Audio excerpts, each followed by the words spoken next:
I'd like to call to order the Hatfield Township Board of Commissioners regular meeting for August 22, 2018. Roll call. President Zipfel. Here. Vice President Hughes. Here. Commissioner Andrus. Here. Commissioner Rogers. Here. Commissioner Thomas. Here. All right, we have a special event tonight where we're going to be honoring 7th grade boys basketball team and 8th grade boys basketball team from Cal Sports this evening.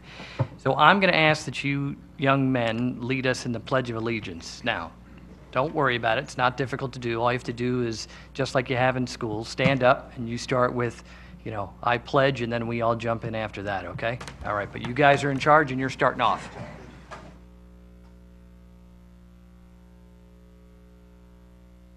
Allegiance to the flag of the United States of America and to the republic for which it stands.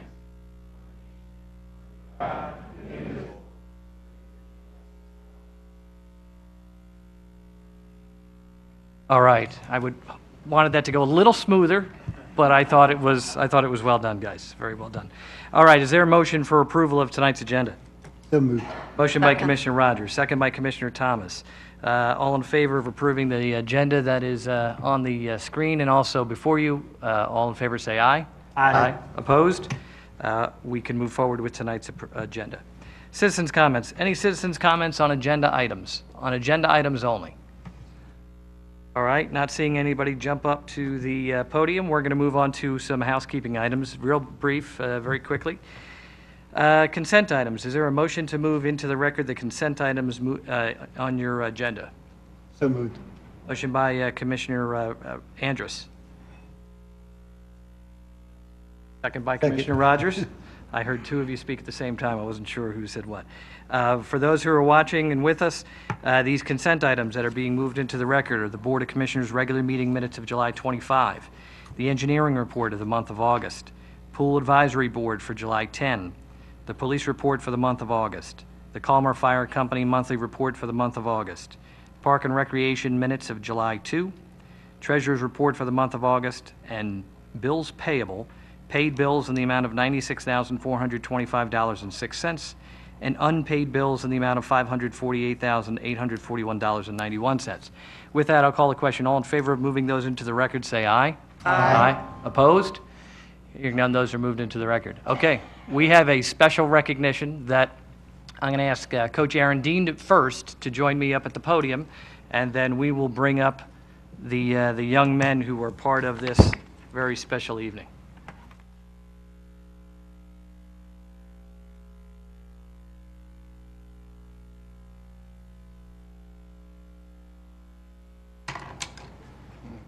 Okay, for those of you who do not know what tonight is about, let me tell you that on our agenda, it says that we are recognizing the Cal Sports 7th grade AAU National Division II Classics champion and also the 8th graders who came in 4th place in the Classics championship. 2 years ago, the 7th grade team, back then a 5th grade team, was recognized for getting into the Sweet 16, if you will, of the national championship. Since then, their goal has been to win the national championship, and they reached a division called the Classics Division, and they did just that. So sitting here with you, and we'll get to the 8th graders in just a moment, so I'll start with the 7th graders.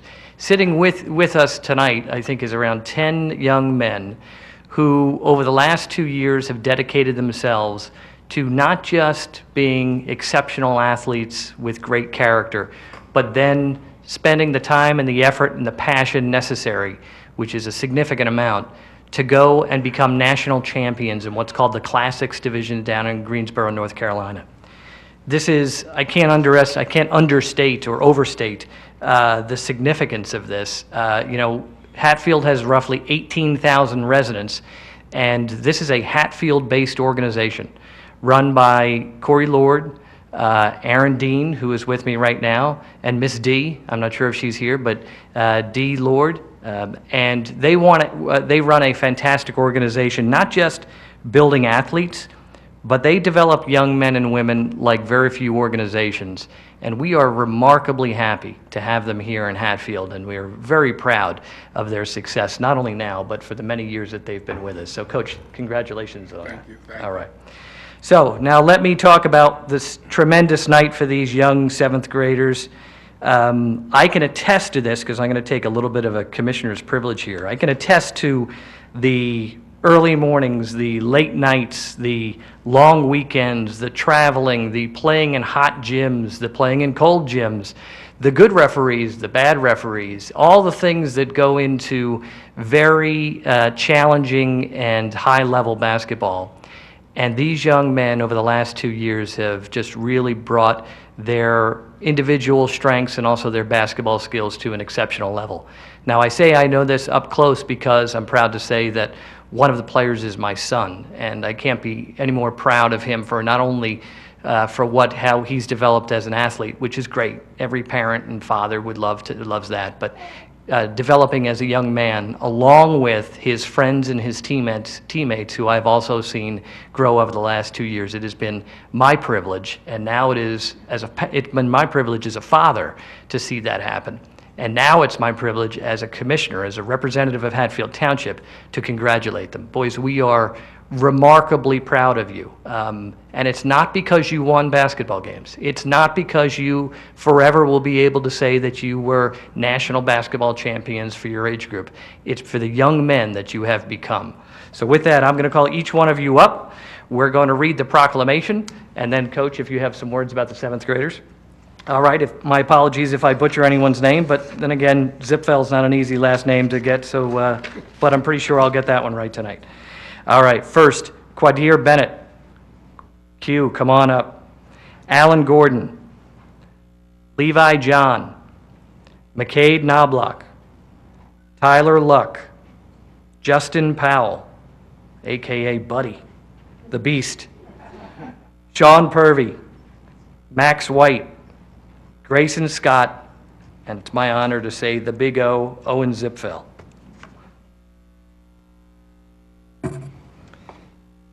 Gentlemen, each one of you is going to receive this proclamation that has been signed by me as a representative of Hatfield Township and also our township manager on behalf of the entire town, all 18,000 residents. It reads as follows.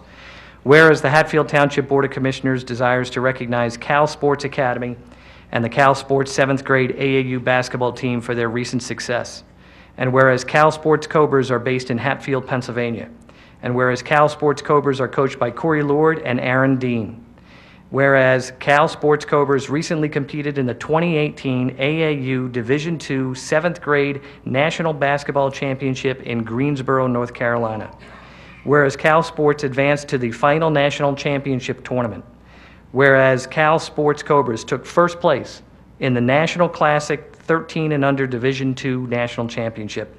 Now therefore be it proclaimed, in accordance with the foregoing, that the Board of Commissioners of Hatfield Township does hereby endorse this proclamation as recognition to Cal Sports Cobras for their dedication, hard work, and commitment.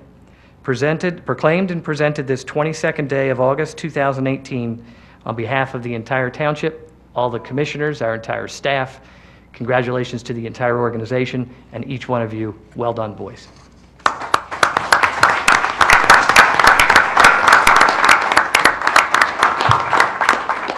Coaches, I hand out the proclamations that each one can hold on to if you want to say a few words. Yes, thanks. Okay. First, I'd like to thank Hatfield Township for having us out tonight, for honoring these young men who they've played for me. They've given everything to me. The last 3 years I've had them. We started out Virginia Beach, Hampton, Virginia. 3 years ago, we ended up 2-3. Last year, we were back in Hampton again. We ended up 4-1. And this year, we were in North Carolina, and we went 5-2 when we won the Classic Division at Nationals.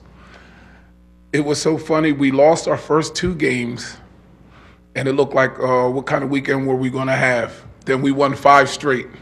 They got hot. I was told they had a team-only meeting, players only. The coach wasn't involved. I think the meeting was led by Buddy, and he got them all together. But I'll say this, these guys were easy to coach. I didn't have a lot to do. After you have a team for a few years, once you know what their strengths are, you know what the system, they know what, all I have to do is just, I told them go perform. It's not on me. You guys performed, and they performed. They gave it all, and you guys should be proud because they represented Hatfield, they represented Cal Sports, and they represented their families. And like I said, you guys having us in is really an honor, and we're so happy to be here. And I just like to say to the guys, man, we had a ball. We had a ball. So once again, thank you for having us. Our eighth graders will be coming up, and they'll be going through the same thing.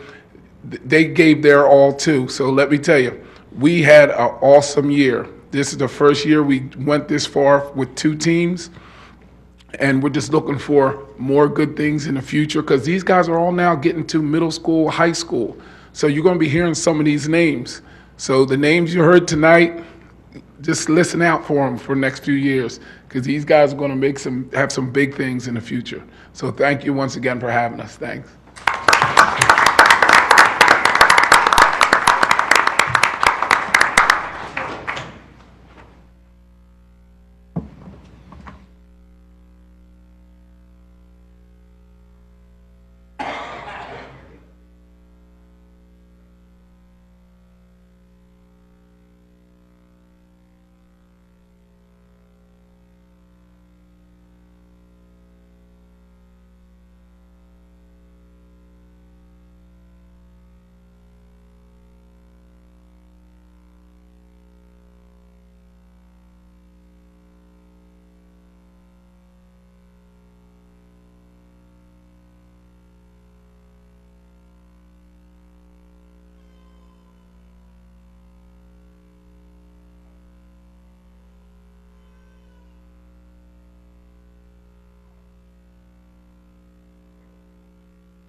All right, eighth graders, not to be outdone at all.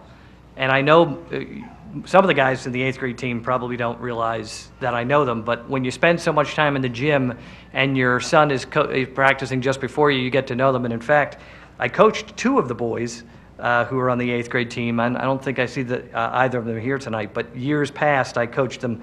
And so I can attest to the fact that these guys did a fantastic job as well. They shared some players from the 7th grade team into the 8th grade team, and a number of us watched you during the tournament on Facebook Live, and they were exceptional. You guys were extraordinary the entire way, and Coach will speak more specifically to it, but I'm pretty sure I know that you guys went on a fantastic run as well. So let me introduce the 8th graders. Yeah, let's have Coach Hall. Oh, yeah, Coach's Hall. You're actually in the proclamation. So, Coach, come on up. Come on up. You're actually identified. This is Tony Hall coming up. And is Pat McLaughlin here?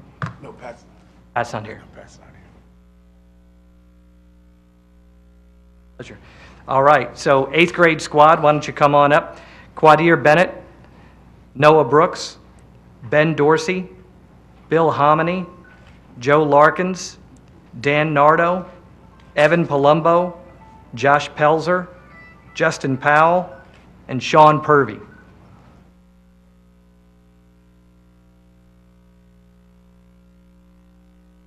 All right, guys. So each one of you will receive a proclamation, your own proclamation. Reads a little bit differently, but it is you each get to bring this home so you can hold on to it for a long time. Hopefully you find this many years from now and brag to your kids about how fantastic you were when you were in 8th grade.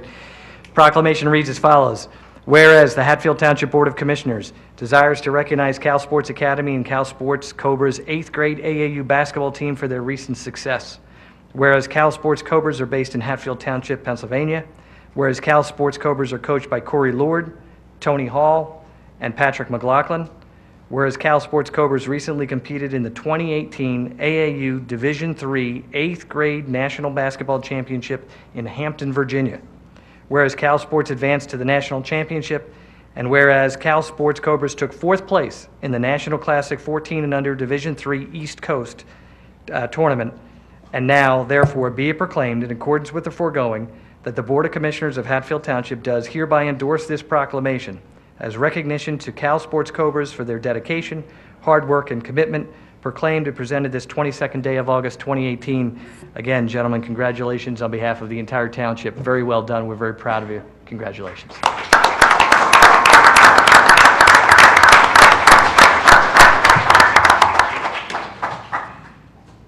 Well, once again, thank you, Hatfield Township, and everybody who's here tonight.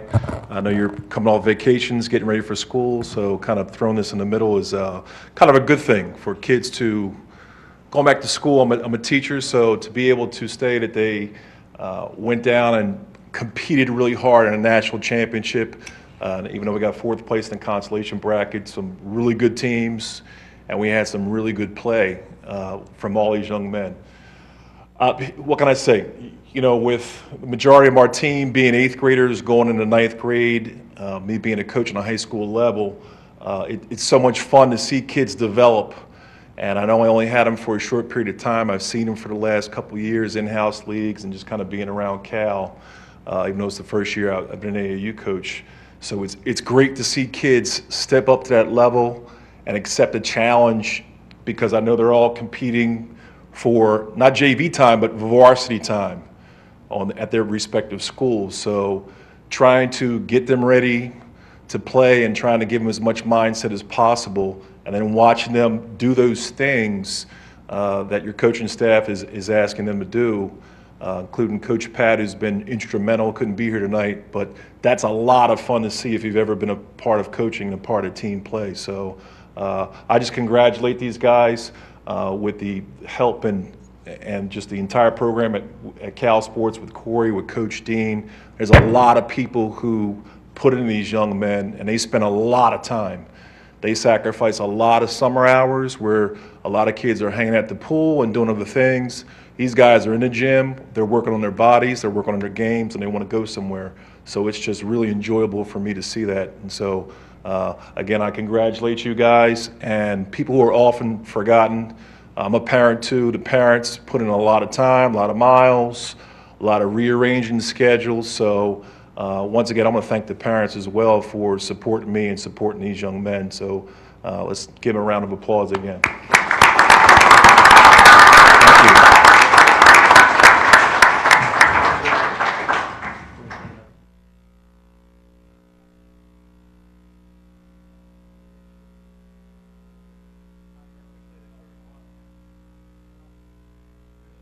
I'm the shortest one, I realize. Get in front.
You didn't even have to. Some punishment for winning.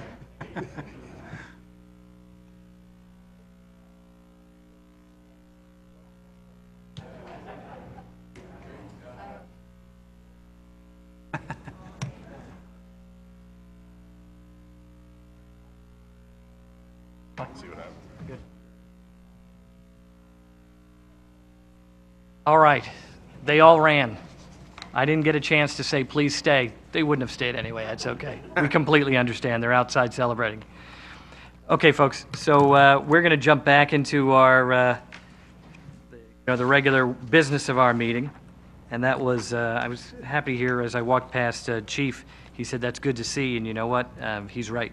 It's good to see a Hatfield organization not just be successful, but be developing young men and women. Tonight we have two young men's teams, but there's there's girls' teams that play as well, and they're equally as successful. So we're going to jump into our action items first, just because we have a special presentation that might be a little bit longer than those action items. So if you're following along with the agenda, I'm going to move down to action item number 1. Is there a motion for Resolution 18-27? Is there a motion for approval for Resolution 18-27 with regard to the land development waiver on 1780 Derstine Road? So moved. Motion by Commissioner Andrews, second by Commissioner Rogers.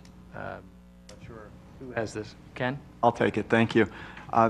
This is a request for a waiver from the land development process for Matt Young, who has property on Derstine Road. His home is located on Derstine Road as well as his business, and the proposal is to erect a 4,200 square foot accessory building on the property. The property is shown on the screen right now. The building is being constructed on existing impervious cover. There's no need for additional stormwater management as a result of it, and the Planning and Zoning Committee felt that it was appropriate to waive the land development process for this application due to its minor nature. The resolution has been prepared, was distributed, has been signed by the applicant, and Mr. Young is in the audience if you have any questions. Otherwise, I believe this is ready for the board's approval. Ready. I know we discussed this previously. Any questions either from residents or from commissioners or staff? All right, then I will call a question. All in favor of Resolution 18-27, say aye. Aye. Opposed? Hearing none, that is approved. Thank you for coming out. Next, Resolution 1828. Is there a motion for approval with regard to that resolution regarding 1513 North Broad? It's a minor subdivision. So moved. Motion by Commissioner Rogers. Second. Second by Commissioner Andrus. And do you have this one as well? I do, thank you. This proposal before the board is a simple subdivision. Actually, what it does is undo an action that the board took in 2014. This property originally existed as two distinct parcels. The area shown in outlined in red on this plan on the screen was a separate parcel in pretty much the same configuration, slightly different, and it was consolidated with the larger parcel, which was the old Ziegler apple cider property now owned by LiDestri Foods. The LiDestri was using the property for offices. They found they no longer needed the offices. They have a buyer for the subdivided parcel and would like to separate the parcels again. So it essentially restores it to what it was in 2014, two separate parcels. It's been cleaned up a little bit from the way it existed, and there are cross easements that need to be restored to the property. Those easements have been distributed and reviewed by Mr. McAdam and Ms. Bianzio. The resolution for approval was circulated and signed by the applicant. So again, this is ready for your action. Ms. Von Spreckelsen is here representing the owner of the property, and I'm sure if you have any questions, she'd be happy to answer them. What type of business is going in there when they?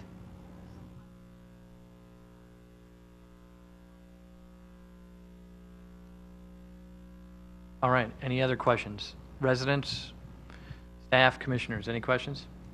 No? All right, I'll call the question. All in favor of Resolution 18-28, say aye. Aye. Opposed? Hearing none, that is approved. Thank you for coming out.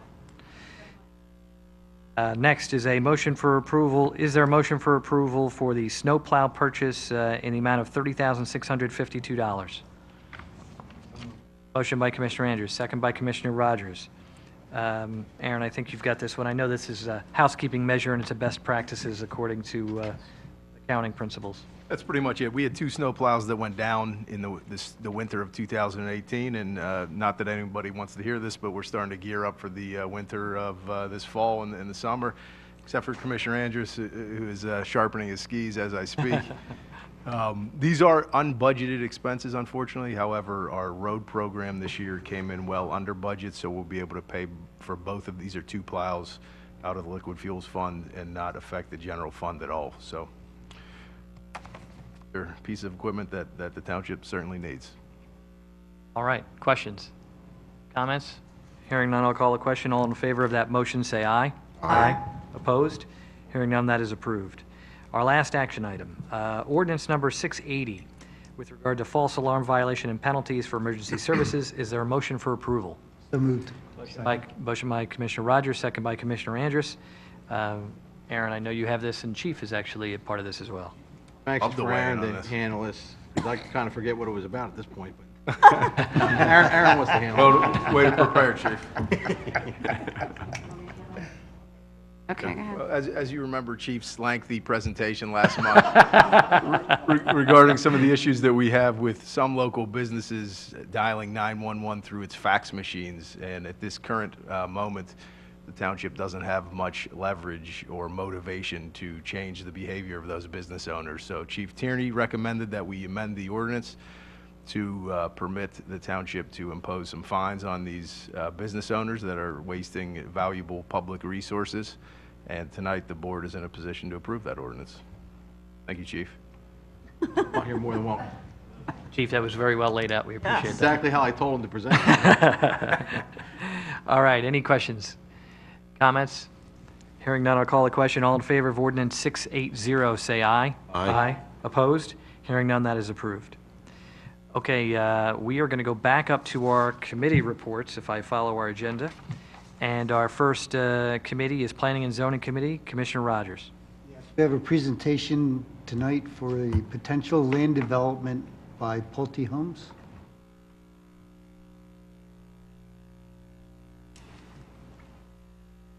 Thank you. Thanks for giving us some time this evening. Appreciate it. Try to keep it shorter than the chief's previous presentation on 911. My name's Joe Cools. I'm here tonight on behalf of Pulte Homes. Pulte is under agreement on what we all know as the Baum property. Property is about 96 acres in area. The property is a long 40-foot road just opposite the Lowe's and the ShopRite and most importantly the Pizza Pub. Pulte is hopeful of offering on that parcel an active adult Del Webb lifestyle community, which I have with me this evening, Mr. Rob Holmes, a Pulte Vice President. He's going to explain to you exactly what that is. Most of you may know it in the area because of the reserve at Gwynedd. It is a lifestyle community which provides an amenity of lifestyle clubs, classes, and other activities offered to folks 55 and older in singles, twins, and townhomes. We'll get to that with Mr. Holmes, but before we do, I should go over a couple of the mechanics, and then I'll shut up and turn it over to him. Also with me, I should say this evening, is Mr. Baum, and also with me this evening is Mr. Peter Spizak from Township, Traffic Planning and Design, Mr. Joe Barron from Bowler Engineering, and John Kennedy, our planner, who you all know. And we're here to answer questions, but as I said, we'll try to keep it short. The property is currently located in the RA1 residential district and in the industrial district. The property is pretty much split 50-50 between those two zones. If you're standing on 40-foot road, the RA1 residential portion is to your left, up against what we all know as the MacArthur Drive development, and the industrial portion of the property is to your right. Our proposal is to enact a map change, which would change the entire property to your existing MFE, multifamily elderly district, and we're also proposing together with that some text amendments to that district, which would facilitate the project that we're proposing. We've been considering and exploring the possibility of this project for well over a year. We started, as we always do, with an appearance before your Planning and Zoning Committee. And that initial appearance occurred on September 25 of 2017, almost a year. And very shortly after that, we met with a small group of community leaders from the MacArthur Drive development. That meeting occurred on October 3 of 2017. And then probably most importantly, shortly after that meeting, we got together with the neighbors, and we got together with quite a number of the neighbors. We put out a mailing well beyond the 500 feet, which is typically notified and which is required by your ordinance. And we went out to about 100 households. and we conducted a hearing here in the Township Building in the Community Room on the evening of January 17, 2018. I'm guessing we had a turnout somewhere in the vicinity of about 50 to 60 people. And I always get in trouble when I try to characterize what comes out of those meetings, and I'm going to try to refrain from doing that. You're going to hear all those comments, I'm sure, as we work through this process. I will tell you a couple things, though, and phrase them as safely as I possibly can. There was no upset over the possibility of eliminating industrial use on that parcel. The people who were at the meeting were very intrigued by the traffic counts we showed them, which depicted a significant reduction in projected traffic based on the use we were proposing versus the uses as zoned, and Mr. Holmes will go into that in greater detail. There was a lot of interest in the significantly enhanced setbacks that are associated with this type of project as compared to what might occur out there on that parcel with a typical single-family dwelling, and how close those houses and the swing sets and the playhouses and everything else might come to the MacArthur Drive development as compared to what we were proposing. There was even a lot of interest in the product being offered, quite frankly. After that January 17, 2018 meeting, we made an application. We actually submitted our rezone application to the township. That occurred on March 12, 2018. And then we went back to the Planning and Zoning Committee after the application was submitted, and we met with the Planning and Zoning Committee again for a second time on May 21 of 2018. One of the important points that we've been discussing in our appearances before the Planning and Zoning Committee is the dedication of open space, which is associated with this project. I'm sure you're all familiar with what we always commonly refer to as movie lots in Hatfield Township. There are quite a number of them in the vicinity of this property, up against what the township owns as the Williams Kindig House and that open space, and up against the Vernon Court, I think it is, development, townhouse development. And a number of those parcels are owned in various capacities by a gentleman named Charles Breinig, who we all know. He has a number of entities established. I can't remember, Curtis Building Group, Everett Building Group. Mr. Breinig has been wise enough over the years to own those parcels in ownership by separate entities so that he could avoid the possibility of a merger, right? So there are a number of small old movie lots that are sprinkled through that area, and the Baum family owns a number of those parcels.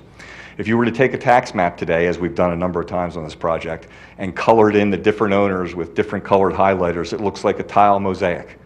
There's no way of assembling anything that resembles any sort of mass of property. There is no contiguity, one of my new favorite words. It's very rare that you have contiguous parcels in the same ownership. What Pulte was wise enough to do from the commencement of this project was to realize that and try to solve that problem for the township. One of the ways it did that was to purchase Mr. Baum's parcels from him as part of this conveyance, despite the fact that they're really not usable in any way in reference to the actual project. And we then went and approached Mr. Breinig, and we have been efforting over the course of the past year and a half, and we've mentioned it to the Planning and Zoning Committee a number of times, to acquire those parcels from Mr. Breinig, which we have now accomplished in the form of an agreement of sale. We're under agreement with Mr. Breinig on those pieces from his various different entities. And so we're able to offer to the township, as a part of this project, an assemblage of those parcels in a pretty extraordinary opportunity to assemble those parcels into an area of about 12 acres. And we would offer that assembled open space to the township as part of this rezone and part of this land development project. And not only is it 12 acres, but it's 12 acres which is contiguous to and very easily accessible to the open space that you currently own. So what we're here this evening to do is ask you to accept the application. I mean, we've been over this ground before, and you've certainly been over this ground a number of times in the past few years. You're under no obligation to accept the application. As you know, it is strictly a legislative decision. It's completely within your discretion whether to even hear this. And so we're here to ask you to please hear it. We're here to ask you to take the application. We're here to ask you please to authorize your staff to commence the development of some review letters so we can get some feedback from the staff. And as you're doing that, before we go to a public hearing on this, we're going to meet with the neighbors again and again get their input, since the last time we met with them was was now about 8 or 9 months ago. And unless you have any questions of me, then I'm going to turn it over to Mr. Holmes to tell you a little bit about Pulte and a little bit more about the project, and then we're going to end with Mr. Kennedy just showing you the parcel and showing you what a potential development of that parcel might be under the new modified MFE. I do have a question about what I think you just described as a consolidation of the movie lots. Yes, That's the anticipated location of the open space? correct. That's the roughly, what's the acreage on that? 12 acres. 12 acres of, and that's just the movie lots themselves, or is that a portion of what was originally the Baum? Well, it's owned by Baum, but it is not contiguous with what we know as the Baum Farm. It's not contiguous with the bulk of the property that we're taking as part of the sale. It's just some sprinkled movie lots through that area that are not connected to the Baum property, but they are owned by Baum. Okay. So And they're the parcels that are owned by the various brining entities. okay, so it's a consolidation of those, and then that turns into open space. Understood. Okay. We'll see slides. We'll see slides to that effect, right? You will. You're not going to see the slide of, I can hand out a couple copies of it if you're interested. You're not going to see a slide of, why don't I hand this to you since we're talking about it? It's actually kind of interesting. You don't.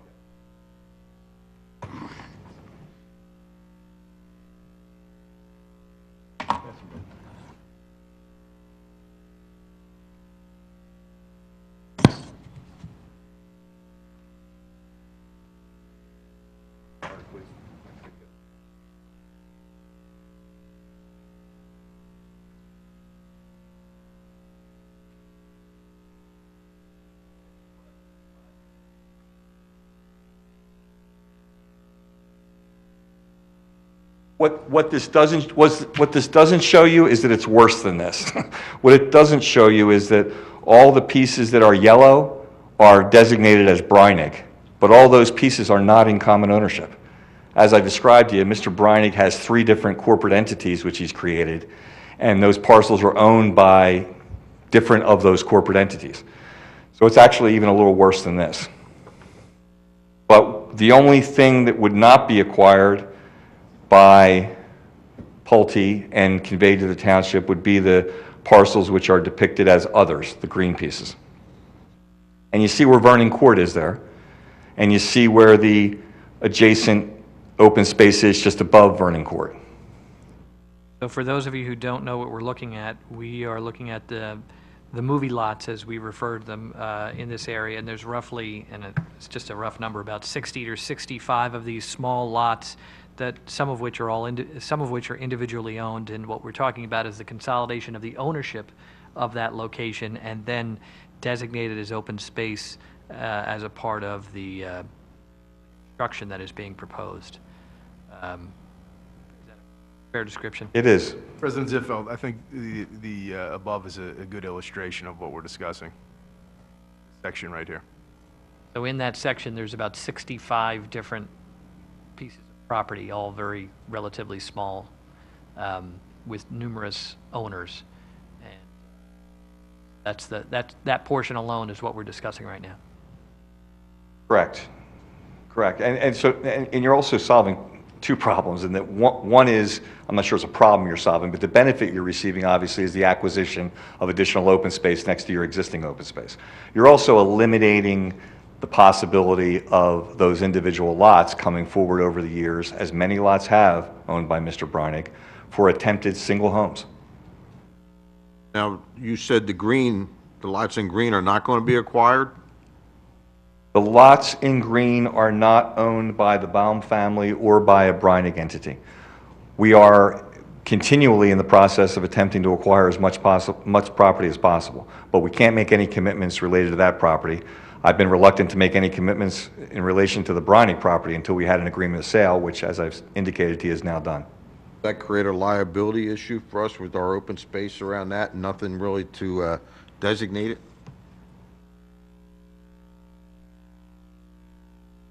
Are you asking me? Anybody who wants to... He's asking you, Joe. No, the answer to that question would be no. Well, I'm not sure it's not going to be designated, Commissioner Holmes. I mean, I don't know. We're going to, as we work through this process, have to figure out exactly, or you're going to have to figure out, the township's going to have to figure out exactly what to do with that open space. I wouldn't assume that it's not going to be delineated. I also suspect that the township may want to take some parcels and perhaps not take others. For example, I see a few outliers here that are in yellow. It may well be that as we work through this process, the township chooses to not take ownership of something that it doesn't determine it can make effective use of. So I would assume as we work through the process that the township is going to decide that they want as large a contiguous parcel as possible, and that's certainly what we're willing to give you. And we don't have to give you anything you don't want. I can add to that, that as we go through this process and formulate ordinances and tweak things, we can be sure that we're in the driver's seat as to what happens, what you would take, what you wouldn't take. So that kind of detail would be worked out as we got further. Am I correct in saying that if this becomes township open space, that we have no hunting on our properties? Correct?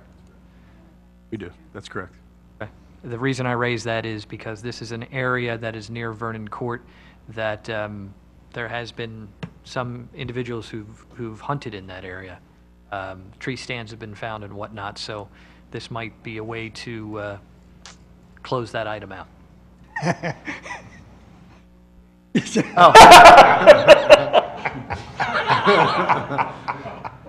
Let me say one other thing also before I turn it over to Mr. Holmes, and that is that Pulte is exceptional in a number of regards, and one is that they own their projects throughout. We're here this evening, obviously, at a phase even prior to what is typically known as development. We're here asking you for a rezone. Hopefully we'll get to a land development. Hopefully we'll get to construction. And Pulte, unlike a lot of other developers, doesn't sell any of its projects. They don't sell anything. So there's no possibility that you're dealing with an entity that's developing that's later going to flip to some as yet unknown builder. In fact, not only does Pulte stay in the process from beginning to end, but Mr. Holmes will stay in the process from beginning to end. Unless, of course, you don't like Mr. Holmes, in which case we'll get rid of him and just bring in somebody else. But he has been with us from the beginning on this project. He's been with us through all the dates and the appearances I've mentioned so far. And God willing and the creek don't rise, Mr. Holmes will be there when the homes are built, and he'll be there when the project is turned over to the Homeowners Association. So not only does Pulte stay involved, but Mr. Holmes would stay involved throughout the process. And unless you have any other questions for me, I would turn it over to Mr. Holmes. Quick question, just so everybody's on the same page. Can you just tell everyone the size of some of these movie lots, just so we get a sense on how small they are? Mr. Kennedy, do you know what the original typical movie lot is? Some of them are. So what is that, a tenth of an acre? Roughly, yeah, 4,000 square feet. Yeah, about a tenth of an acre. These, Right. and some of them have been merged. These lots were created on old, I think this plan was a plan called Lansdale Square that was drafted in the 30s and was recorded before there was even a township approval process. They used to give them away as marketing schemes. You'd go to the drive-in and you'd win a free piece of property in the country. And it was only when you came out to visit the property that you just won that you realized that you needed to buy 3 more in order to build a house. and so that's why we call them movie lots. But what happened, of course, is that people won these movie lots at the drive-in or wherever else, and then they realized they really didn't win anything, and so they walked away from them and forgot them, and they went to tax sale. And then smart individuals like the Breinig family picked up these parcels at tax sale at various instances over the years, and the really smart ones of them held those properties in different entities. So there would never be any possibility of arguing that they had merged. So the ABC Corp owns this piece, and the DEF Corp owns the piece right next to it, and the GHI Corp owns the piece right next to that. And that's what you see here now. And so what a municipality is faced with as time goes by is the individual property owner who owns the 1/10 of an acre lot coming before your local zoning hearing board and putting forth a variance application, and a real good variance application, because they own a piece of property, they're paying taxes on it, and it's a unique piece of property in that it is tremendously undersized, and you have to give me some use for it. And so the only remaining question becomes, are you asking for too big a house? But that's the only remaining question. So that's why I say not only are you benefiting from the acquisition of the open space, but you're also benefiting in that you're eliminating the continuing threat of those individual lots being developed. Mr. Holmes?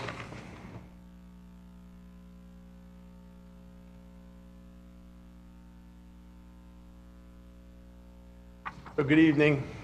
Rob, you have the remote too. If you press the right arrow, you'll advance the slides if you just point it in this direction. Excellent, thank you. So good evening. As Joe said, I'm Rob Holmes. I'm Vice President with Pulte Group for their Northeast Corridor Division. So Pulte, I'm going to tell you a little bit about Pulte. We have 26 divisions across the country. The division, the Northeast Corridor Division, covers Pennsylvania and New Jersey. That's our primary area where we build. We have approximately 15 active communities that we're building right now. We have offices in Trevose, Pennsylvania, and Basking Ridge, New Jersey. The communities that we build are a variety, from active adult communities to first-time buyers. So we serve all segments of the market with a variety of different products. We build single-family homes, townhomes, multifamily, for a variety of customers that we serve. Pulte is strictly a for-sale home builder. We're a publicly traded company. The company's been in business for over 60 years. We're on the New York Stock Exchange. We've been building in the local market for 25 plus years, so you've probably heard of either Del Webb or Pulte. And as Joe alluded to, there's a project nearby, the Reserve at Gwynedd, which is a Del Webb community. That's an active adult community. I'm going to show you that community here in a moment. It's a successful community. It's a community that we're proud of, and it's in line with the type of community that we would like to bring to Hatfield. The communities that we build, we're proud of the communities that we build. We want our community to be a neighborhood and an asset to Hatfield. We feel fortunate to have this opportunity and working with Rick Baum to bring this project to you all tonight. So I'm going to show you a little bit about Gwynedd project, show you some pictures of that, and then get into some of the benefits of the project. We think what you're going to hear from us tonight, in addition to the open space that we just talked about, there's some open space that's kind of off-site, if you will. There's open space that we're also going to provide for in the community. But we think you're going to hear about the benefits of open space, a lifestyle opportunity for the 55-plus community here in Hatfield, which is about 5,000 or so residents. Opportunity for lifestyle living, open space. We think you're going to see that the tax benefits are a tremendous benefit to the school and to the township. So those are some of the benefits. There's some other benefits, trails and things of that we'll talk about as we get into the plan, and John Kennedy shares some other planning aspects with you. So with that, I'll move to show you the reserve, unless anyone has any questions for me about Pulte. Okay. So again, this is a slide that talks about Pulte. I mean, we are the premier home builder of active adult housing across the country with our Del Webb brand. So what you're going to see tonight is a plan that's been developed in conjunction with John Kennedy and some of our planners that work across the country in planning out communities that are active adult oriented. This is the Gwynedd community. It's about 411 units on 85 acres. It's got a variety of housing types that we are also proposing in this community. Twins, which are basically attached duplexes. They're referred to as duplexes sometimes. Townhomes and single-family homes. This community also had condominium flats, units that were in an elevator-served building, which we're not proposing for this site. That community had a 12,000 square foot clubhouse, and it's maturing quite nicely. This is just some photos of some of the open space areas and pocket park areas and how the community has matured, the landscaping and streetscape. The photograph of the twin homes here. Again, the streetscape of the townhomes. I don't know if anyone has any questions about that community at all. That's yes. That's a photo of townhomes? That's a photo, yes, of townhomes there. And the one before that was? Twins. Twins. So the twins, what we did was we try to orient the the garage to not face on the street, but you can see the other garage in the twin faces the street. So it's a variety just to try to create a nice green and lush landscape on the street frontage. So those garages actually are one kind of segment, and you enter in, they're back to back. Is that the way? Yes, they're back to back or side to side, however you would describe it. Where in Upper Gwynedd are they located, Mr. Holmes? Marsh Road. So I'll talk to you about some of those benefits, and again, we have our traffic consultant here if any questions come up. Again, this is the property which we just described on 40-foot road, Ralph's Corner. Below you, as Joe pointed out, the Lowe's and the Super ShopRite. You know, I think one of the other benefits too is that we bring in this number of,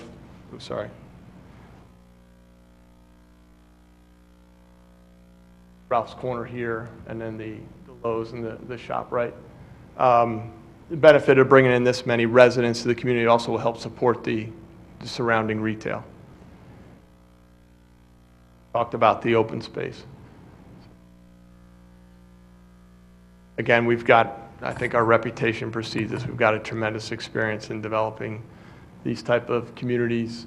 We talked about the trail connectivity, which John Kennedy will show you, the open space, really lifestyle for the 55 plus residents in town, and the benefits to the existing shopping.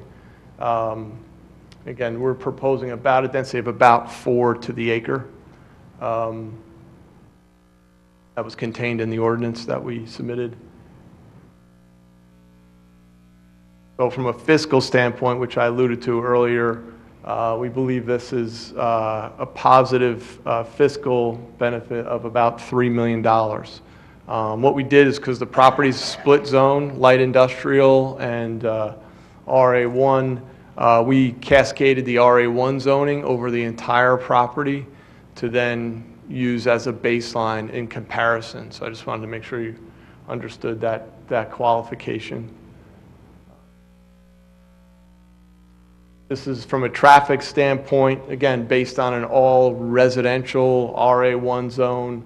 When you compare the two, you can see our AM peak and PM peak is 30% less than it would be otherwise under an all RA1 zone. But you're only comparing peak hour traffic, correct? Yes. And we will provide, if you know, we are given an okay to proceed forward, we would provide a full traffic study. We've actually already done some counts out on the 40-foot road. This is some of the photos. One of the things that Pulte takes a lot of pride in is making sure that our product is consumer inspired. So each project is designed uniquely for the townships that we build, but the product, we get the benefit of input from our consumers across the country. So I'm going to share with you just some photos. These are kind of directional in line with what we're thinking here, elevation-wise. This is actually a photo of a model park that we would build, and Mr. Kennedy will point out where the proposed model park is in the community that we are proposing before you tonight. Obviously a townhouse elevation. One of our single-family homes, it's actually an elevation of a Castle Rock, which is the name of the home that we build throughout the country. And again, the elevations are unique to each market that we're in. That's a single-family home. All the single-family homes are master bedroom on the first floor. The townhomes offer master bedrooms on the first floor. There's usually loft or secondary space that's offered as an option on the second floor, but most of these homes that I'm showing you tonight are 2 bedrooms, and they offer a master bedroom on the first floor to serve the population. Who are unfamiliar with this, what's being proposed, all the different units you're proposing is 55 and older, is that correct? Yes, they would all be age restricted. It would be restricted in their deed that you are 55 and over. had a conversation not long ago about impact of development on the school district. That number that you provided up on that screen is based on the notion that there is not going to be kids living in that neighborhood, but there will be taxpayers living in that neighborhood. Yes, taxpayers, but no kids. It's restricted in the deed, yes. This is an entry monument of a Del Webb community that we're building in Manchester Township, Ocean County, New Jersey. Just to give you a sense for when we get into the plan, how grand we want to create an entry and how the landscaping would be enhanced along 40-foot road in terms of buffers and berms, so that John Kennedy will speak to that. The clubhouse elevation of a community, that same community in Manchester. Shows you some of the amenities, the outdoor pool. We're proposing an outdoor-indoor pool here. At the density that we're proposing, the community would have a clubhouse, and I'll talk to some of the amenities here in a moment, but also would include a lifestyle coordinator for the residents to coordinate activities on-site and off-site. Just another photo of the amenities. This is a elevation of a clubhouse that we just broke ground on in Raritan Township, New Jersey. It's Hunterdon County, where we're building a 250-unit active adult community. So this clubhouse is a bit smaller than we're proposing here, but just wanted to give you a sense of the elevation and how we change our elevations depending upon the township that we're in. And here's the plan and the property that we're discussing tonight. Rob, go back to the last slide again.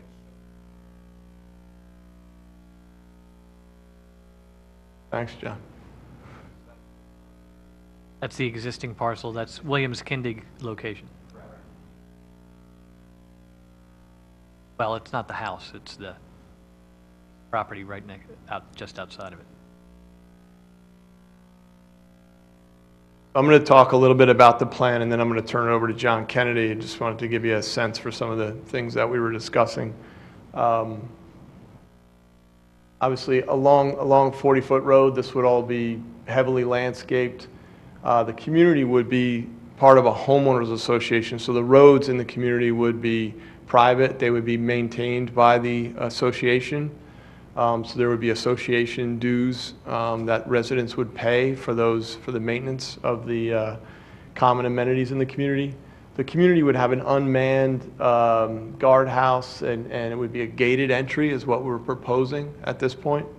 And then we have our kind of a boulevard entry here that takes you and terminates at the amenities in the clubhouse that I was talking about, where we would have pickleball, tennis, indoor-outdoor pool, and the adequate parking for any of the activities that are going on at the club. And then John will talk more about some of the open space that's within the community and some of the pocket parks. Anyone have any more questions for me? The lower entrance by where the entrance is to Lowe's and ShopRite, Yes. gonna be a right in, right out only? Believe so. That would be a right in, right out.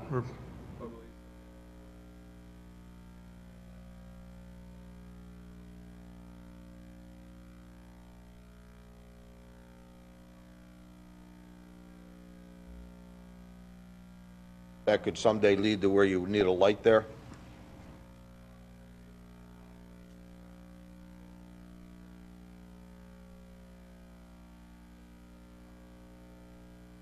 I think it's in the township's best interest to make sure that there's not going to be a light there, and it's only going to be right in, right out. The other thing we've done with the plan is lined up our entrance at the existing signal at Clemens. You'll talk about some of the trails and things that.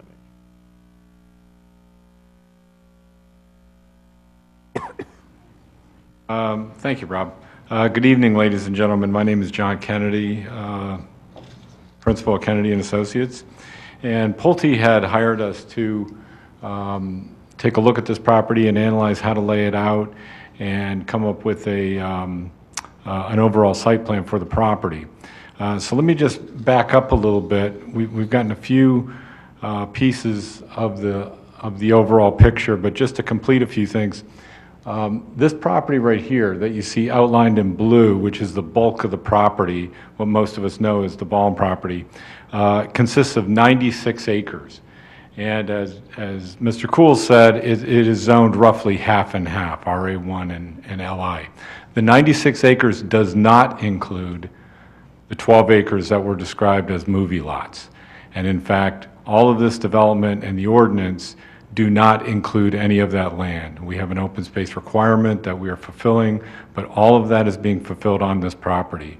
All of the density, any density calculations are all based on this property, the 96 acres. The 12 acres is completely off to the side. It has not been included in anything. What we're seeing here is, as Rob described it, this is 40-foot road. This is Clemens Road. Our main entrance is aligned with Clemens Road. What we wanted to do in terms of the overall organization of the site, if you notice, we have taken and located all of the single-family homes up against the MacArthur Drive neighborhood. That would be up here. We've also located them along 40-foot roads so that it would be single-family homes and not the backs of townhomes or other types of multifamily units that would be facing 40-foot road. In the ordinance, we have built in generous setbacks. There is a 75-foot setback from 40-foot road, from the existing surrounding road, and then in the proposed ordinance, we are proposing 50 feet for the setback from all other property lines. So the setback up here at the top and at the bottom and also along the back, that is 50 feet from the property line. We are proposing a mixture of homes. We have single-family lots, twins, and townhomes. The single-family lots are 55 by 125, so that works out to be 6875 in terms of square footage. The twins, which we see in here as a transition between the townhomes and the singles, are 32 feet wide by 70 feet deep. The townhomes are 32 feet wide by 75 feet deep. And there actually are a couple of different townhomes, but those are the largest size that we have accommodated. This plan shows 375 units. That works out to be a little bit over 4 units per the acre. In the proposed ordinance, we have 4.25 dwelling units per acre. If you do get a chance, I'd really encourage you to go and take a look at the reserve at Gwynedd. That actually is a higher density. That is 4.8 units per acre, I believe. And the density which we're proposing is calculated similarly to all other districts in your township, and that would be based on developable acreage. So we have a requirement for open space in the ordinance. We are proposing approximately 35 acres of open space just on the 96. Again, the 12 acres of open space on the movie lots is completely separate and is not calculated in any of the required common open space. The open space would be contained in several different areas. We have buffer areas, as I mentioned, around the edges of the property. We also have some kind of specialized open space that would be improved, small little park areas, which you can see are kind of sprinkled out throughout the community. We also have a series of trails that would traverse throughout the community, and then we're also including some trails which would be open to the public at large. And the reason for that is we have a trail connection that would be proposed from the MacArthur Drive area down a long 40-foot road and actually would come to the edge of the property so that there could be a connection made to the Ralph's Corner Shopping Center. We have a similar type trail connection. You can see it right here. It goes along the gas pipeline. Those of you this is the perimeter road of Ralph's Corner. This is Coles. If you're familiar with this area, you can see the gas pipeline markers kind of going across the landscape. And we would be proposing a trail connection which actually would go directly from the Leon Drive area right down into the adjacent property. And what that would do is that would allow not only residents of this community, but residents of the MacArthur Drive community to actually be able to potentially walk to Applebee's and not have to get in the car and drive. And so that would be, in my opinion as a planner, that would be a real boon for those neighbors to be able to have at least the option of being able to walk or take a bike and go into the adjacent shopping center. One of the things, I'm sure that you are all familiar with everything that has gone on at the Ralph's Corner Shopping Center within recent years. We've seen a trend that as internet retail takes off, there's been a noticeable decrease in commercial, and commercial properties are finding it harder and harder to compete. I think that you're fortunate in the sense that you have a very strong location. We're still seeing those locations still be viable. Just down the road, as you're familiar, down on 40-foot and Allentown Road, it's a very different situation. You've got an entire shopping center that is almost a ghost town. So this would provide a real boost to this shopping center to be able to help support these local shops. As Rob mentioned, the fiscal numbers that we've looked at so far are very, very strong. Not only do they provide a good tax base for the township, but what they don't show is all the disposable income that seniors have and will spend in the area on local businesses. So we feel in that sense, from an economic standpoint, it's a real plus. I just want to touch real briefly on the proposed mechanism that we've used to be able to implement this community. We are proposing a rezoning of the property to MFE, which is the multifamily elderly district that exists in your township right now, in your ordinance. We have actually created a new section, a new development option called active adult community. And it basically outlines all of the standards that would be necessary to be able to implement this community. And with that, I'm willing to answer any questions that you might have on the actual layout itself or on the zoning. Trail on the backside of the property, does that connect to the? It could be. It does not at this time. One of the things I think that we do need to show you, and I apologize because I literally got the map you got today. So what I think we need to show is kind of a detail of this corner, but having seen it, there is more than enough adequate room to make the trail connection there. There would even be enough to make a vehicular connection if the township wanted that. One thing I will mention is that in the, if you look at it, it's a little bit deceiving. There's a little bump right here which is shown as an out parcel. That actually is two of the movie lots, which I didn't know at the time when we made this exhibit. So there is that connection. But the other thing I did want to point out is that because of these existing paper streets, there actually are, or there will be, frontage given on Welsh Road to all of that open space that the township would own. So not only is it open space itself, but it's also actual access, direct access off of a main road.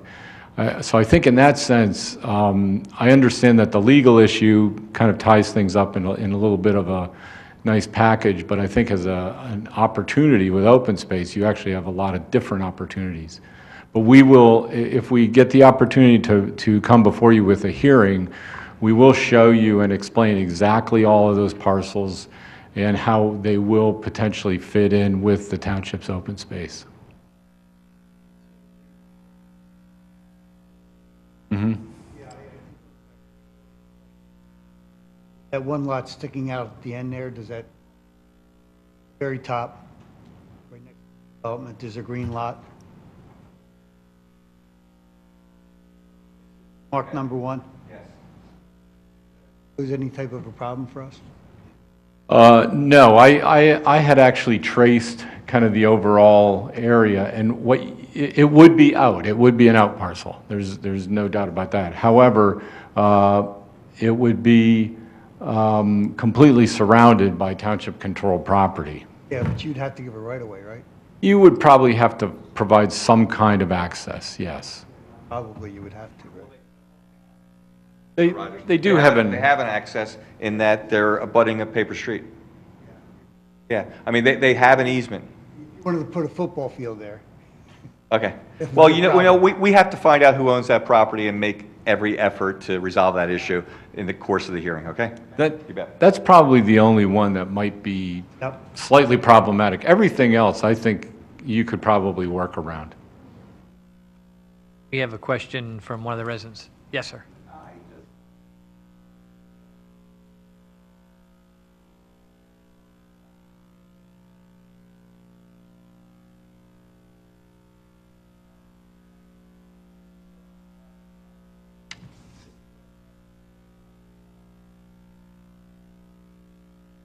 Okay.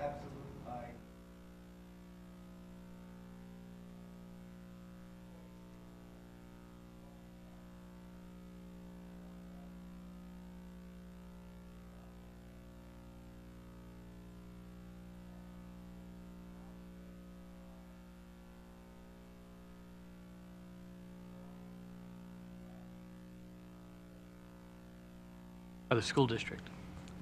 I know that I've been told for years that they have some property back there. They had plans some many moons ago for something else, but I'm.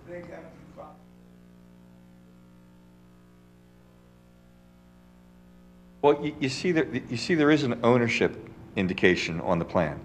You see that the outlier that Commissioner Rogers was just referring to is labeled as 1, and 1 has a name listed next to it. So we'll do what we can to resolve these issues. We certainly understand the issue. So could you go back a slide to the other diagram? At the intersection of 40-foot and Clemens, can you describe for us, and I know this is a little premature, but we're just talking about conceptually here, what would that lighting look like? What would that traffic signal be like?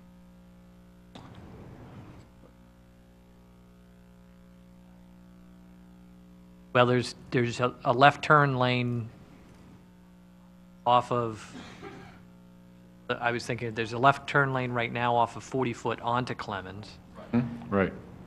There would be a right turn lane from 40-foot road into the development, or is? Understood. And Can we get you to a microphone because this is being recorded? Thanks. Based on the due diligence that we've already done, it looks like there would most likely be a right turn lane northbound on 40-foot road into the proposed site. The most likely would have 2 lanes exiting, so it would be like a left turn lane and a through right turn lane coming out and then it would be the same situation as as where Clemens Road comes in. Today, that's a left turn lane and a right turn lane. That would ultimately turn into a left turn lane and a through right lane. And also, we would most likely need to mirror the northbound where there's a left turn lane going into Clemens Road. We would have to mirror that in the southbound to provide a left turn lane going into the proposed site. One other thing I will add in connection with that intersection, if you recall, I described a pathway that would come down across the front of the property. As you're all well aware, there's also a pathway right here, so we could integrate a pedestrian crossing and tie into the pathway at that point. And I'll just say that will happen. PennDOT. PennDOT will make us do a crosswalk with PED push buttons and everything. So, at the intersection. At the intersection, correct. That would be similar to the one on the opposite side of the street? Yeah. Mm-hmm. All right. Any other questions? Yes, Tina.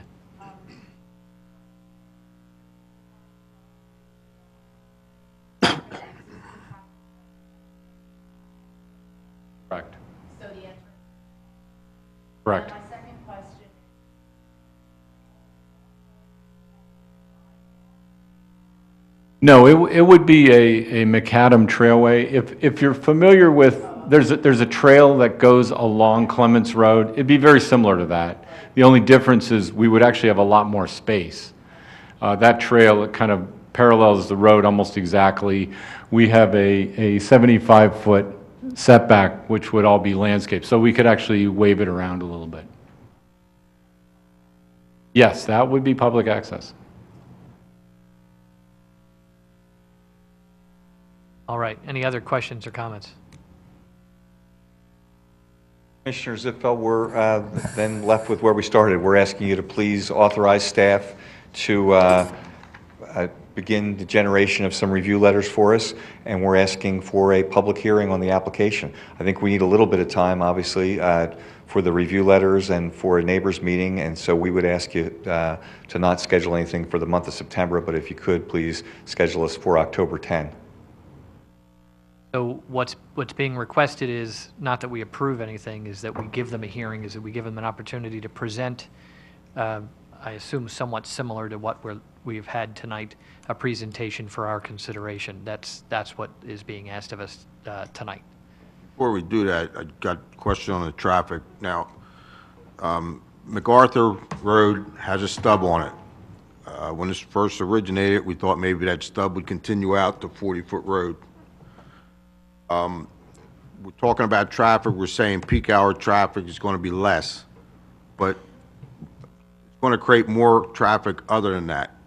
So for the people who live on MacArthur, this is your only chance to get anything done there. If you don't think you can get in and out of there after this is done, now's the time to speak up and say that you need a connection there. I mean, I'm making that statement. It's up to you people. So we've got a lot of time to sort it through, but I just want to make that clear that once this is done, nothing's going to happen there.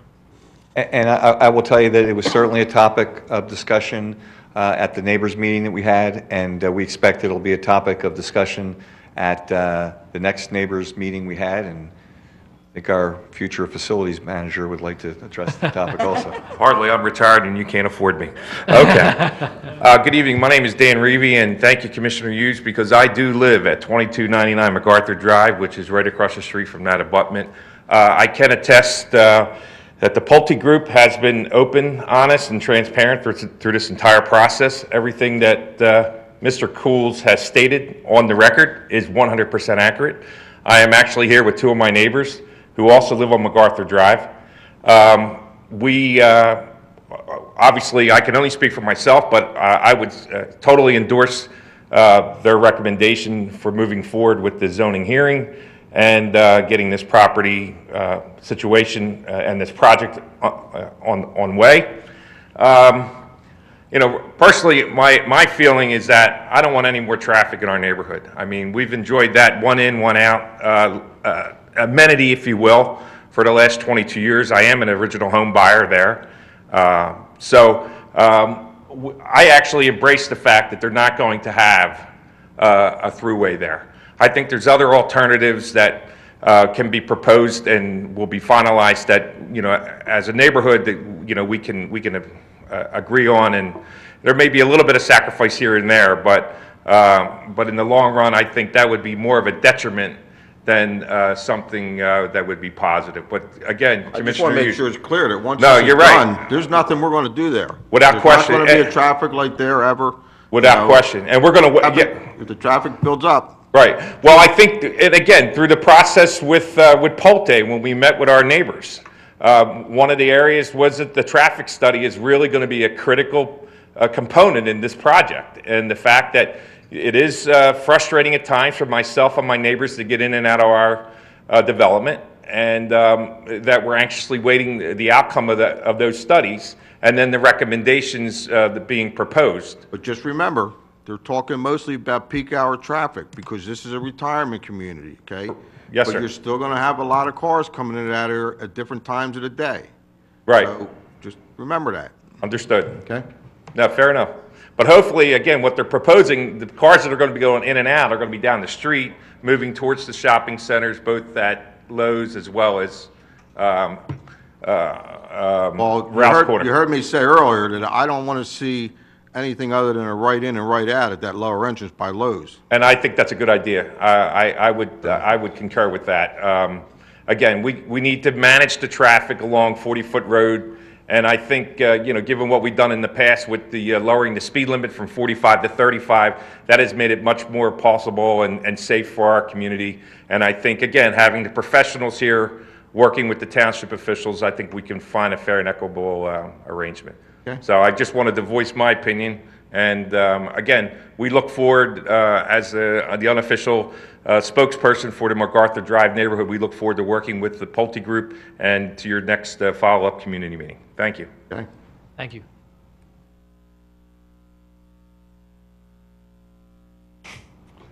Still have the request on the table. Let me just also say that we certainly understand the comment about the exhibit. We're at the very, very beginning of this process.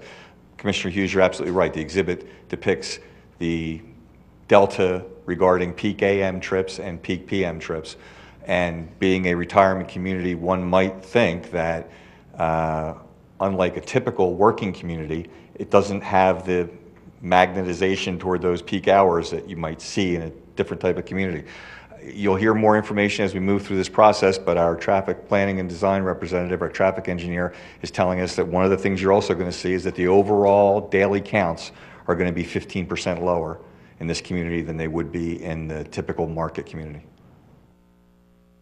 All right, so I'm looking to see if we can have a consensus to allow the process to begin, and I guess you have a requested or a proposed date for when the presentation would be. I'm not sure if that, I leave up to the staff of whether that fits our meeting agenda and our workload, but generally, let me just see if I can get a consensus on whether we should allow them to move forward in the process. Any objection to them moving forward? Okay, so I think that's a fair, I'm sorry, go ahead. No, October 10th does give us enough time. Staff has to sit down, we have to comb over the ordinance and review it among ourselves, and then we have to get it to the county and the Township Planning Commissions 30 days in advance of that October 10 date. You tend to like to have meetings like that at your workshop, so that would suit your normal scheduling. It fits with ours. We can pull it off if that's what you'd like. It also gives us an opportunity to talk to the Planning and Zoning Committee in our September meeting with any feedback that staff may have prior to the public hearing. So works for us, Mr. President. Right, if it works for the staff and the workload, then there'd be no reason not to unless someone has an objection. October 10th, is that the date you said? That is, thank you. All right, then we'll have Thank you very much. We'll have you on that agenda. Appreciate it very much. Thank you for coming out.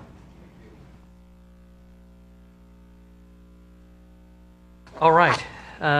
Commissioner Rogers, anything else under planning and zoning? No, I think that's it for tonight. Thank you. All right, great. Public Works Committee, Vice President Hughes. Public Works is almost finished our paving project for the year. Everything's going well with that. Last road to be paved is Township Line Road. They made some stormwater improvements down at the Penn Avenue end, and hopefully this will last us until they get the connector road done. Hopefully the connector road will be done before it's worn out. They continue repairing and cleaning stormwater inlets, and the street sweeping will start soon. All this to meet the DEP requirements. They've been assisting the Parks Department and Aquatic Center in their events. And they're almost finished the Swiker Park parking lot. Weather's been a challenge. They hope to have it done in October. The branch and cardboard pickup is the third Saturday from 8 to noon at the Public Works Building. Also, I guess probably, I got to watch I don't say stormwater basins here, but the summer's been a lot of rain, so there is water standing in some areas, but, you know, it'll drain out and dry, so please be patient. All right, we're going to jump right into Park and Recreation Committee. Commissioner Thomas. President Zipfel. So we finished up our music feast season on Monday night with a very successful event. We had a very successful season with the exception of one rain out, but it was good nonetheless. So the Hatfield Aquatic Center will have adjusted operating hours for the final week of August through Labor Day. So Monday, August 27th through Friday, August 31st, the pool hours will be from 5 p.m. to 8 p.m. And then on Monday, September 3rd, which is Labor Day, the pool will close at 6 p.m. Weekend hours will remain the same. Dogapalooza is coming up. It's a fundraising event for local rescue animal welfare organizations in the Hatfield Township Dog Park. There'll be raffle prizes, silent auctions, and a snack bar. And that is going to occur on Saturday, September 8th, with a rain date of Sunday, September 9th. It'll run from 11 a.m. to 5 p.m. at the Hatfield Aquatic Center. It's $5 per person and $10 for your dog. The American Red Cross is sponsoring a babysitting course. It's ages 11 to 15. They can receive training on child care, first aid, children's activities, emergency protocols, creating resumes, interview skills, and where to search for babysitting jobs. That is going to occur on Saturday, September 15th from 9 a.m. to 3 p.m. It's $60, and that includes all materials and certification. That will take place here at the Hatfield Township Administration Building. You can register for that at hatfieldrec.com. Pickleball, 2018 Fall Pickleball starts soon, and it's a new 12-week session. It's Mondays and Fridays from 9 a.m. to 11:30 a.m., Wednesdays from 1 to 3, and it's at XL Sports World in Hatfield, and it runs from October 1st through December 21st. Residents are $25, non-residents $40. You can register at hatfieldrec.com. And Rocktoberfest is coming up. So it's scheduled for Saturday, October 6th. Join us from 11 to 3 p.m. for a full day of activities, vendors, food, cars, motorcycles, music, and more. And we're building on, it's going to be in School Road Park again, and we're building on the events that we did last year. So we're looking for an even better event. So you can visit our website at hatfieldrec.com if you would like to register your car or motorcycle for the show. If you're interested in a vendor space, visit the Township website or contact Township Administration Building. This year's event, as I said, will be held at School Road Park, and it features live music from AM Radio Band. The Octo Half Marathon will occur on Sunday, October 7th, which is the day after Rocktoberfest. We're hosting the Octo Half Marathon. Small town feel with big city amenities. Bib and packet pickup is held at Rocktoberfest the day before. Register at runtheday.com. And the Hatfield golf outing is going to be, that's going to be a busy weekend. Monday, October 8th. At the township's hosting the 19th annual golf outing event, and it will be held at Letterock Golf Course. Registration begins at 11 a.m. Price per golfer is $125. It includes lunch, dinner buffets, green fees, cart, 4 contests, awards, door prizes, and a special participation gift. So you can contact Hatfield Township for more information at 215-855-0900. And last but not least, Mini Monster Mania. It's going to return this year, and you can join us for an evening of Halloween fun for all ages. Fun-filled night of games, crafts, snacks, prizes, and trick-or-treating. And that will happen on Wednesday, October 17th from 4:30 p.m. to 6 p.m. here at the Administration Building. You must be pre-registered to win, you must be pre-registered for this event, and it's $5 per child, and you can register at hatfieldrec.com. All right, quick note, I think at our last run, we had 2 very successful runners here up on the dais, is that correct? We had 2 runners. Right, 2 runners. Success is debatable. I guess it depends how you define success, but you ran, finished. Finishing uninjured. And you're is here success. smiling, Yes. and I would call that remarkably successful, especially since I saw your times, and I would call that equally as successful. Well done, thank you for running, thank you for your time and commitment on that. We appreciate the volunteerism. Right? Oh, did he He was really? technically in the Yep. room. He really is. Well done, Justin. We thank you for your support on that as well. All right, I'm going to jump into public safety. Just a couple of comments. Corporal Pat Hanrahan is retiring this week after 31 years of service. If you ever met Corporal Hanrahan, you know he is a fantastic person and a fantastic officer, has been for many years. He'll be publicly thanked and recognized at a public meeting in the coming months. At the same time, the testing process will begin in the fall to replace him. and Corporal Cameron, who is also scheduled to retire in the coming months. The promotional process will begin in the fall to fill the 2 open positions. And on a different note, still under public safety, the police department began implementing a new records management system this week, replacing existing Cody system. Chief, if you want to do a projection or a slide, a PowerPoint of some sort, we're prepared. I was going to handle this for me as well. Tonight is your night. It's a big chance, or you can pass, whichever. I can say something about it if you'd like. You're interested. Or how about I just read the description here? Oh, no, I don't want to step on your toes, but it says the new system will help the police communicate more effectively with other departments throughout the region, and Montgomery County is assisting in the cost for the departments to convert to this new system. Chief, I don't know if you want to add anything else to that. That's good. All right, and then last but not least, the police re-accreditation assessment process will begin in the coming months with the police department, and Chief Tierney will keep us up to date on those results. And yes, we would expect a PowerPoint presentation on that. All right, Finance Committee, Commissioner Andrus. Equally as exciting as that. So we all know that the summer's been pretty rainy, so it's bringing the pool season to close. What we shouldn't be surprised with is it's not been as good a year as it has been in the past. We're sort of breaking even marginally, and a lot of that is due to the bad weather. And also, if you recall, we had to do some infrastructure improvements beginning this swim year. I think we had to repair, half dozen leaks or so back there? Yep. So that contributed to the revenue the profit not being as good as what it has been in the past. Bright side is we've had a number of an increase in residents actually participating in pool membership. And sometime this fall we'll meet to discuss 2019 rates and capital improvements for the facility. All right, moving further down to on the agenda, now that the action items have been taken care of, is the township staff reports. Aaron, I believe that those 2 items are yours. Mr. President, I will be brief. Okay, we're done. That's it. Good night, everyone. Thank you for the opportunity. I do, just a quick one, relax.